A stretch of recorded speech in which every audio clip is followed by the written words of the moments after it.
Six, Jonas, Ivy, que des personnages avec une quête importante, mais ils ont tous un point commun très particulier, leur kawaii jaune.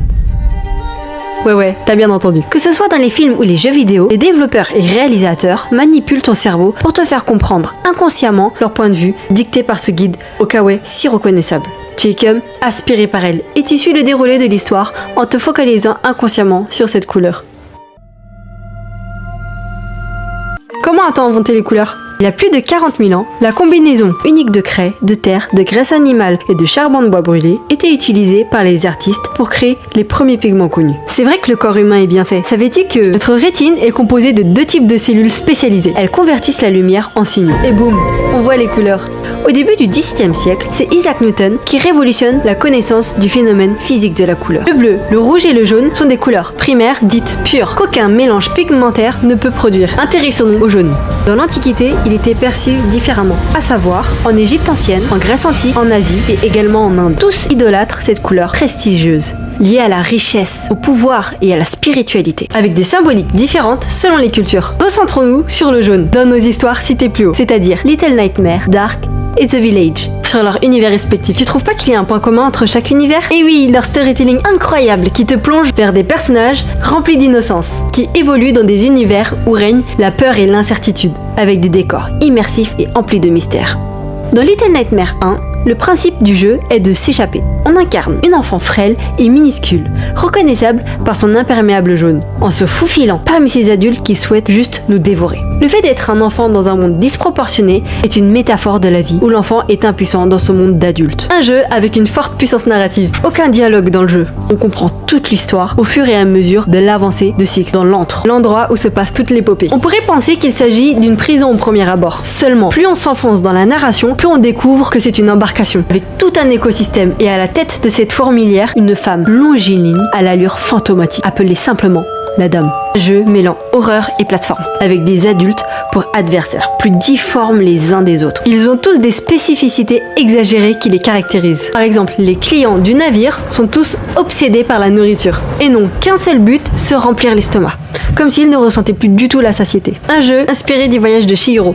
Dans la série Dark, Jonas est un jeune adolescent qui se retrouve mêlé malgré lui à une enquête sur plusieurs disparitions. La série commence en novembre 2019 à Winden, une petite ville enfouie dans une forêt. Même si les protagonistes souhaitent s'éloigner de la ville, ils finissent par y revenir comme attirés par elle. Elle est reconnaissable grâce aux 2 tours de refroidissement de la centrale nucléaire. Dark nous pousse à la réflexion tout du long. On pourrait comparer la série à Stranger Things car l'histoire se passe dans une petite ville reculée dans les forêts. Sauf qu'ils sont plus dark. Ils fument, ils boivent, rompent, etc. La centrale nucléaire est le lieu tout indiqué pour dire qu'il s'y passe des choses et qu'il y a des secrets qui s'y cachent. La cité est traumatisée par la disparition des jeunes adolescents. Mais c'est surtout 2 grosses disparitions qui déclenchent toute l'histoire. 4 familles sont directement concernées par ces disparitions. L'histoire se construit sur plusieurs époques, avec 33 années d'intervalle à chaque fois. La ville est prise dans une boucle temporelle. Comment ces tragédies affectent des générations. La synthèse de la série est que le temps se manipule, se traverse, mais il demeure moteur des destins, avec une réplique qui annonce le ton en début du premier épisode. Il ne faut pas se demander comment, mais quand. Dans le film The Village, spoiler alerte. C'est un film qui date de 2004, donc à ce stade, si t'es spoil, c'est plus mon problème. Pour te pitcher l'histoire se passe en Pennsylvanie, où les habitants d'un village minime et isolé vivent avec la terrifiante certitude que les bois qui les entourent sont peuplés de créatures menaçantes et maléfiques qu'on nomme ceux dont on ne parle pas. Ils se sont fixés certaines règles, comme celle de ne jamais franchir les limites du village, et de ne pas rentrer dans la forêt pour ne pas réveiller ces créatures. Et tout le long de l'histoire, le réalisateur nous intrigue en nous décrivant les monstres terrifiants et en nous suggérant la peur, avec comme point d'ancrage les couleurs, le rouge, symbole du mal, et le jaune du bien. Leur voyage est à la fois intérieur, avec une grande introspection, qui vont les faire évoluer, changer tout au long de leur histoire, et extérieur, avec des environnements de plus en plus menaçants. Le tout symbolisant une quête de liberté ou de vérité dans des mondes oppressifs, avec une timeline qui suit son propre chemin, rempli de rebondissements plus déconcertants les uns que les autres. On est comme suspendu dans le temps, avec pour seule accroche dans ces mondes désolés que le protagoniste au manteau jaune s'en sort. Au début de ces histoires, doivent essayer de comprendre, de survivre, évoluer en se confrontant à des réalités auxquelles ils ne veulent pas forcément y faire face. Ils doivent naviguer entre danger et mystère pour survivre ou découvrir des vérités cachées. Le jaune, notre point de repère, avec une symbolique si forte autour d'elle qu'elle pousse à la curiosité. Le jaune est une couleur dite positive, elle symbolise la joie et la gaieté, mais peut également signifier la trahison et la jalousie. Une couleur forte avec énormément de symbolique, suivant son intensité utilisée dans l'espace. Par exemple, dans The Village, le jaune prend de l'intensité au fur et à mesure que le film avance. Night Shyamalan aime à nous questionner sur la nature des choses. Est-elle déterminée par la perception qu'on en a, ou tous nos principes sont-elles de simples superstitions? Les couleurs sont ici un moyen de renforcer leurs croyances et leurs doctrines. Ainsi, le jaune est une couleur mise en opposition avec le rouge, provoquant une belle dualité. Cette couleur qui attire notre regard serait pour métaphoriser le personnage, comme si c'était un chaperon rouge.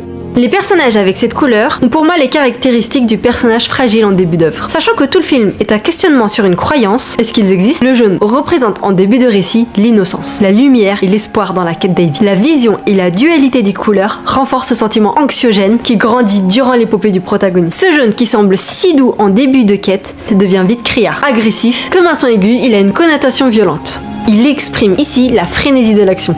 Ainsi, elle alerte le spectateur d'un événement dramatique à venir, surtout dans le combat contre celui dont on ne parle pas. Toutes ces scènes silencieuses où la couleur dominante nous indique une émotion à ressentir et nous guide vers le dénouement de l'histoire.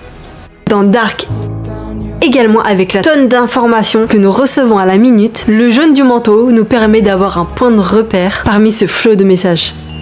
Dans Little Nightmares, le jaune de notre imperméable est vif. Pour bien contraster, il est notre phare au milieu de cet espace terrifiant, peuplé d'âmes corrompues. Le jeu évolue volontairement terne et sombre, provoquant un sentiment étouffant. On voit le monde à travers les yeux d'enfants envahis par la peur, à mi-chemin entre le rêve et le cauchemar.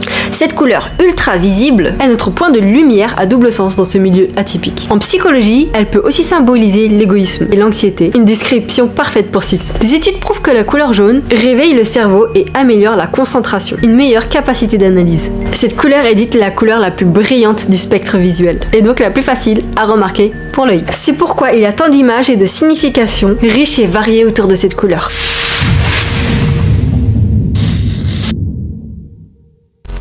Le simple fait de donner une information d'une couleur influence la façon dont nous la percevons. C'est pourquoi il est utilisé sur autant de médiums différents, en plus d'être une couleur primaire. Car le cerveau associe cette couleur à un état d'esprit. C'est ancré en nous. Les scénaristes nous alarment en faisant porter cette couleur à leur protagoniste. Du coup, si tu perçois du jaune sur un personnage, tu sais que tu pourras plus le quitter des yeux. Meilleur moyen de le mettre dans la merde et lui faire vivre des histoires de dingue.